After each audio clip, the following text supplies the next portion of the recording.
Welcome to the review of the beautiful, elegant, and sporty 2010 G37X. It's a four-wheel drive coupe, and the back seat folds down. How cool is that? I'll see you on the other side of the intro. Hit that subscribe button. Boom.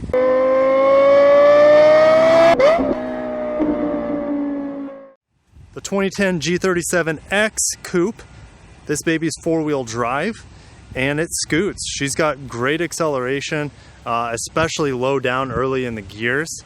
This car was converted from a G35 to a G37 in 2009. Yeah, styling's a little bit different as well. This car has a fantastic 7-speed automatic transmission. Shifts are very, very quick on the upshifts. And this car has the legendary VQ V6 engine, which most people love. And I'm sorry for the wind noise, guys. If you saw my Volvo video from earlier, you can see the water is just coming straight at me. That means the wind is blasting me straight in the face. But here's a fun little fact about this car. This coupe weighs exactly the same amount as the sedan. They both weigh about 3,700 pounds, and it has the same motor as the 370Z. We'll get more into that motor in a little bit, but let's just go over the styling. And I mean, if you think this car's ugly, you need to look at yourself in the mirror and be honest with yourself, because this car looks fantastic. The styling's very subdued, and I like that. It's elegant, it's simple, and it looks great. I love these obviously the lights, and I even like the G35 lights, but unfortunately, I mean, they need to be cleaned up a little bit, and if this car is going to stay on our lot, they will be looking brand new when we sell it. I like the simplicity of the grille. I mean, Lexus, take note of this, you know? I know you're going big and bold with your grills, and it looks really good on a lot of your cars, but some of your cars, it just looks butt ugly. And I love you, Lexus, you know, I work for you. So take some styling cues from this, 2010 Infiniti here. You probably hate me for saying it, but that's okay. But simplicity, guys, simplicity is the best design, okay? So as we come around, we look at these wheels. Nothing special about these wheels as this Ford Ranger's gonna blow past me. Thank you. But, you know, they go in line with this car. If you want to know how big they are, let me get a little bit closer. 225 R50. Can you see that? I don't even know. 225 by 50 R18. So 18-inch wheels. I think they look adequate. You know, this car would look a little bit better if it had 19s or 20s on it, but I think the 18s look very good. And then you can see just, you know, this car looks great from the side. Oh gosh, looks good. Looks good. Now this car in Japan, guys, guess what it's called?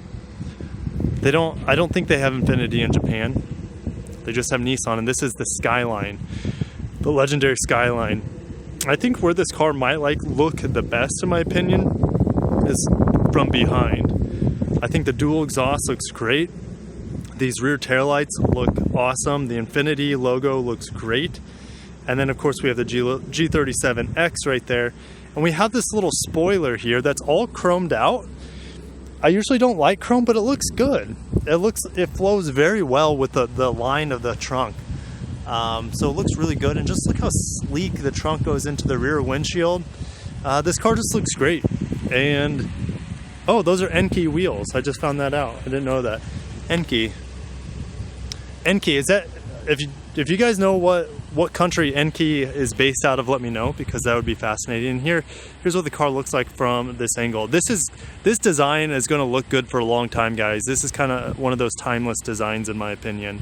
Under the bonnet, we have the legendary VQ37 VHR. It's a 3.7 liter with 330 horsepower. I think the engine presentation is amazing. Yeah, it's a little dirty. We got some dirt in there. This car hasn't been detailed yet, but this looks phenomenal in my opinion. They did a great job, and I like how they put the VVEL there, which stands for variable valve event and lift. It's similar to your VTEC and your Hondas, or your VVTi and your Lexus / Toyotas as well. But they did a great job with this engine presentation. I got some flack when my channel first started out, because I posted on Scotty Kilmore's channel, and he was dogging on Infinitis and Nissan with how their, you know, their engines and the transmissions aren't very reliable. And so, you know, I posted something like, yeah, you should just get a Toyota or Lexus if you want something reliable, and you should never buy anything like Honda, or no, not Honda, never buy a Nissan or Infiniti. Well, I didn't know about these gems. I got a lot of flack. There's a million comments on that one comment I posted about how awesome this engine is and how many awards it's won.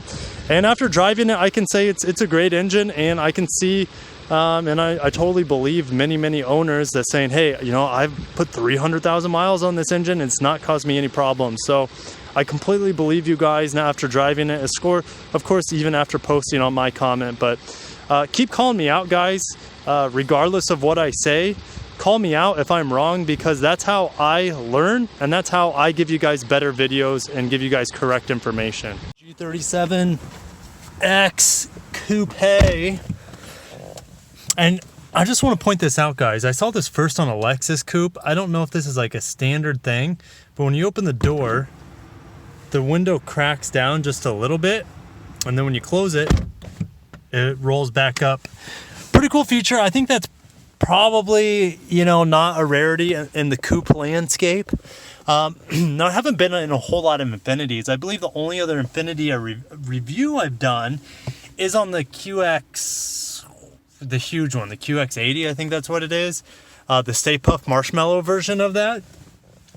This particular car, just gonna adjust the seat, kind of reminds me of that car, the same kind of oval clock, and the functional but not that inspiring interior. I actually like this interior a little bit better than that QX80. Let's fire up the engine though, because it is a little warm. Start button's there. Ooh, she sounds throaty. Hopefully you guys can hear that fantastic VQ engine. So we have this nice wood trim. It almost looks like a tiger wood. That's what I would call it. It looks like a tiger detail. Hopefully you guys can see that. Yeah, yes you can. Now there's only two window switches, window lock. Why would you need a window lock if the other window is just right there? That's blowing my mind. It's blowing my mind. Okay, here's your joystick for the mirror control, and then obviously your locks. It has memory seating, which is fancy. VDC. If you guys know what that is, let me know. Here's your backup parking alert. I don't know what this would be.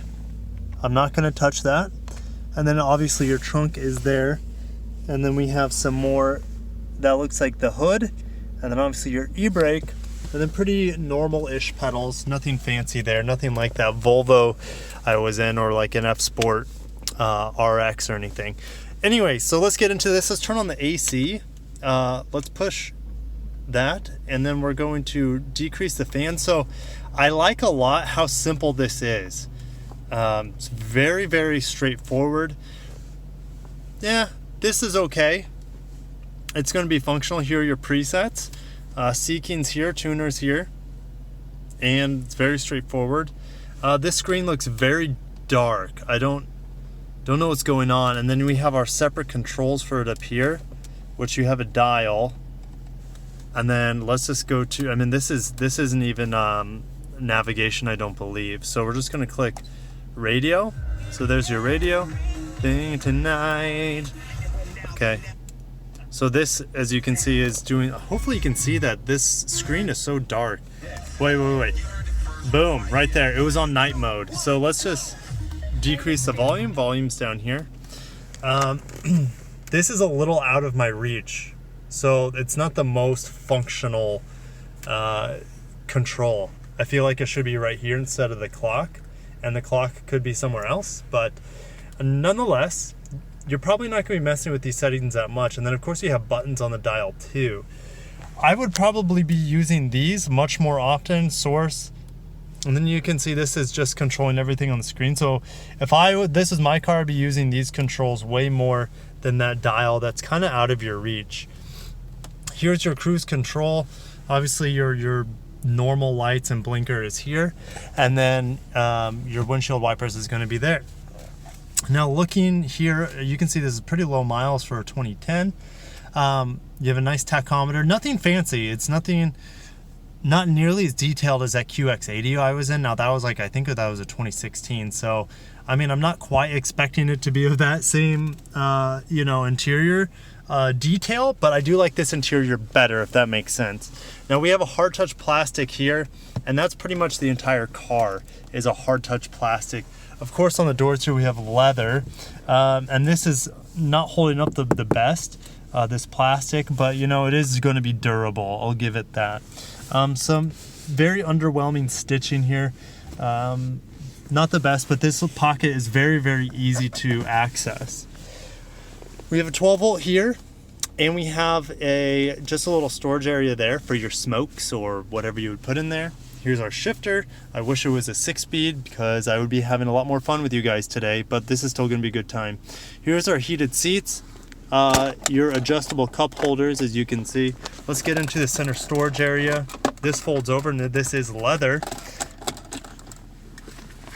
And then we have a 12-volt in here, as well as, what the heck? What is this? A USB that you can barely see. Well, that's about it. I don't think there's anything else in there, just a 12-volt and a USB, which is, you know, all you would need for most people. Look in the glove box. Our books are in there. Average size gloves box, nothing. So let's just look at the seat. The seat is very comfortable.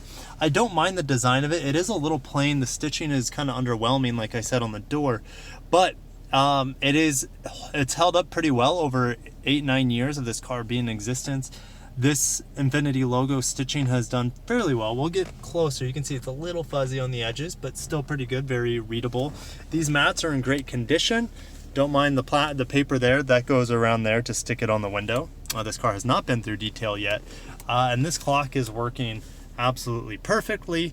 So let's go ahead and see what the back is like, especially for someone who is 6 feet tall or taller. Okay, this is where you press it. It's going to go forward. It's not sliding, which is a disappointment.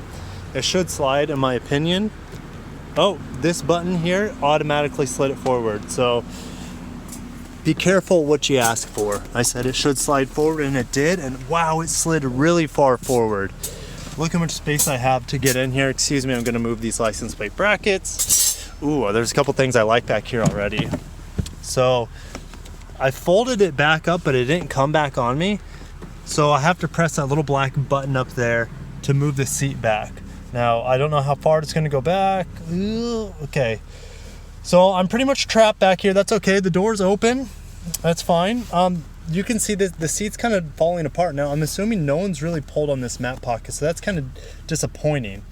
That, you know, the seat's falling apart back here. We have some deterioration right here, which is also unfortunate. So the seats in the back are not holding up as well as they were in the front. I do like the mat pocket, but unfortunately, like I said, it's falling out of place. Over here, still in good working condition.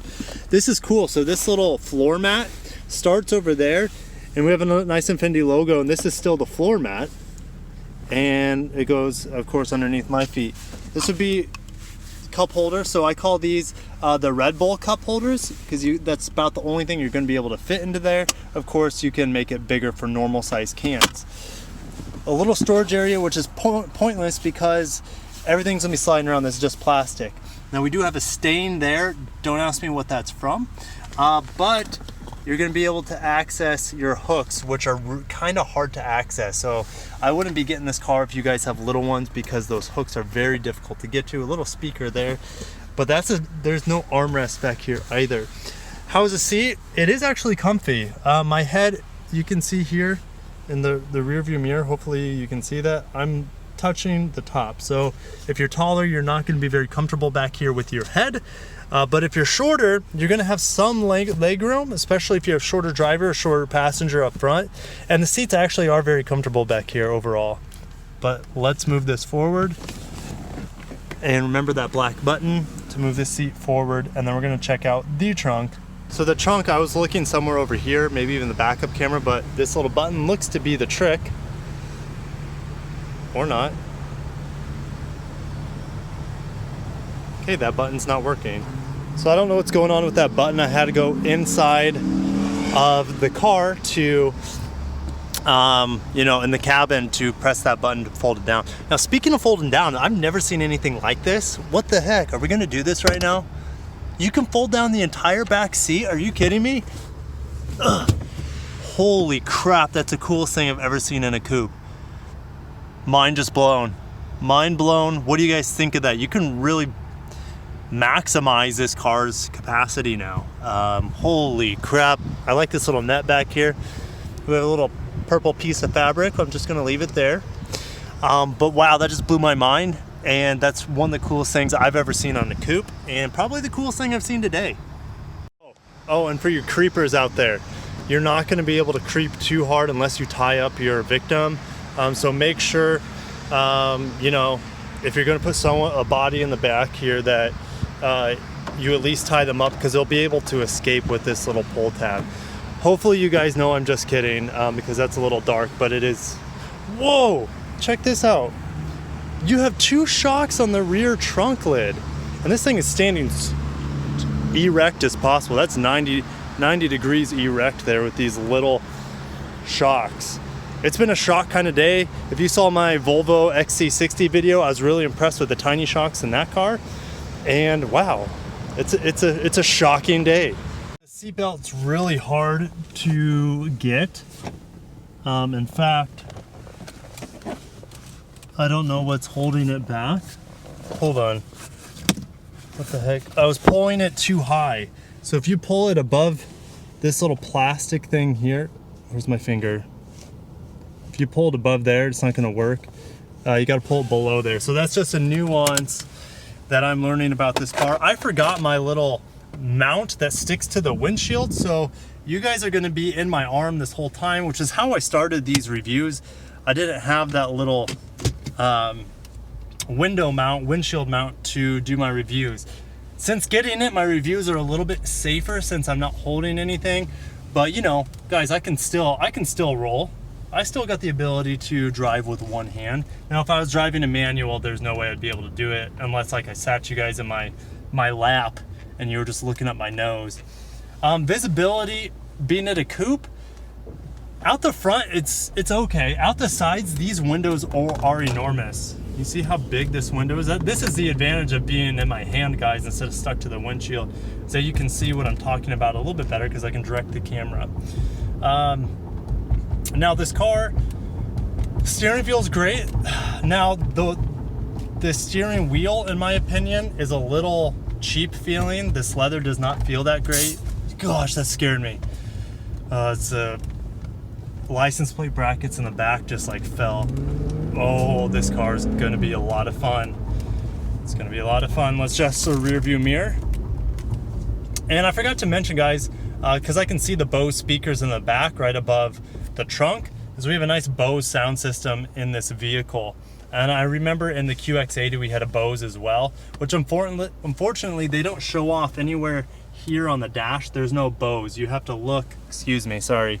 You have to look down there at the Bose on the speaker covers to see the sound system in here. Okay, I just had to lower the seat because my head was touching the roof. This roof line is actually really low. I had to lower the seat all the way to make it a little bit more comfortable for me. Here we go. Oh my gosh. You don't need more power than that. You don't need more power than that. That is plenty. Now, I like the engine. It sounds good. I gotta change my mirrors now just because I lowered my seat 18 inches. There we go. It sounds good. You guys could hear it. What I liked is the quick upshifts. Man, this thing shifts out of first gear super, super quick, and it just, you know, gives you a better sensation of being going faster than what you are. Here's a downshift. 3, 2, 1, go. It took a bit. It took some soul searching there. It probably went down 2 or 3 gears. Remind you, this is a 7-speed automatic, so there's a lot of gears to choose from. Not as many as like the LS F Sport I was in the other day with 10, and that, you know, it takes a while. But unfortunately, guys, there are no paddle shifters. If you look down here, I'm gonna move you. If you look down here, I can move this and shift it manually. Hopefully you guys can see that.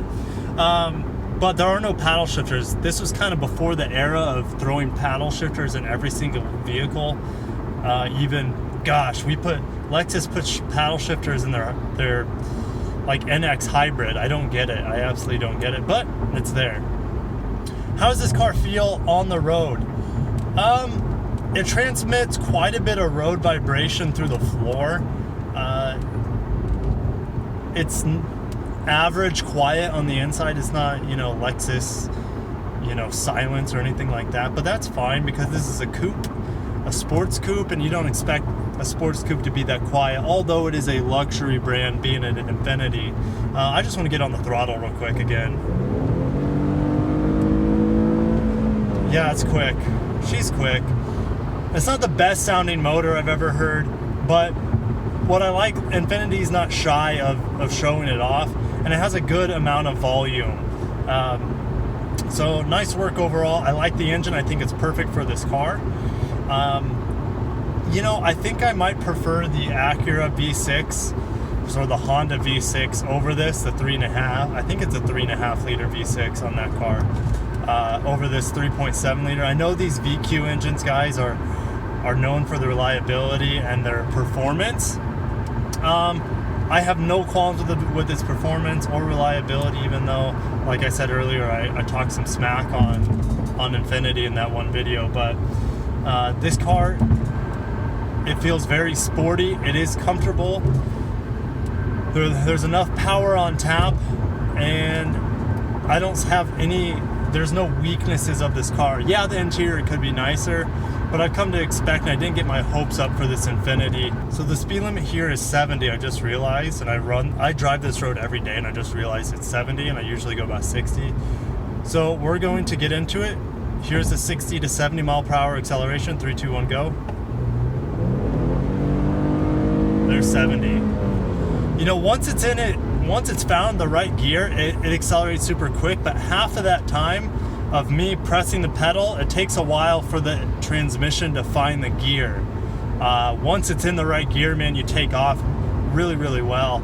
But that's the thing with automatic transmissions, is that it does some soul searching to find the gear, and I haven't been in one yet that's very, very quick.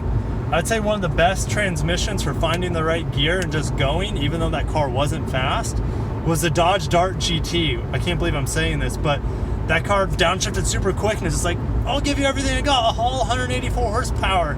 And it was a fun drive. Now this car is obviously fun, it's got a lot of power, but when you put the pedal down, you want to accelerate on the highway, do know that it's going to, do some soul searching for the right gear, and then it's going to rocket ship. Here we're going to get into our braking test. We're coming onto a red light. I'm going pretty quick down this hill. Brakes are strong. I'd give those an A. A little bit of vibration in the pedal, which I can't,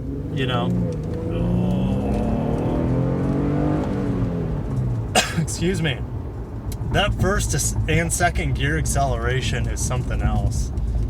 Very, very impressive. I don't know what's going on today. That Volvo, low down, that Volvo acceleration was amazing as well. That engine is just amazing. Here we go, handling time. So we get to try out this, four-wheel drive system in a coupe. I mean, oh gosh. Okay, handles a lot better than that Volvo I was in yesterday. Well, this is a coupe. The other one was an SUV. Oh my gosh. And I'm pushing it fairly hard, but it's still not at its limits. Especially, when you have, all-wheel drive, you just get really good grip while you're accelerating out of corners. It's pretty phenomenal. Made it to the lake, guys. This day's been funny. It's been a little hazy. It's been raining like crazy in Omaha the past 2 days, and it's like all that moisture is still here. And it's just making the whole environment just kind of hazy. But the temperature is fairly low, and I'm not going to complain because it's August. It could be 105 degrees in Omaha. But we've made it to the lake. Let's go ahead and finish up this review. Let's do it. Go. Overall, I would say the G37x Coupe is a fun little sporty ride. It's very comfortable. The four-wheel drive is awesome, especially if you want to push it to its limits. And if you plan on driving this thing all year round and you live in an area that has winter activities, such as snow and ice and slush and all that garbage. But this car is phenomenal.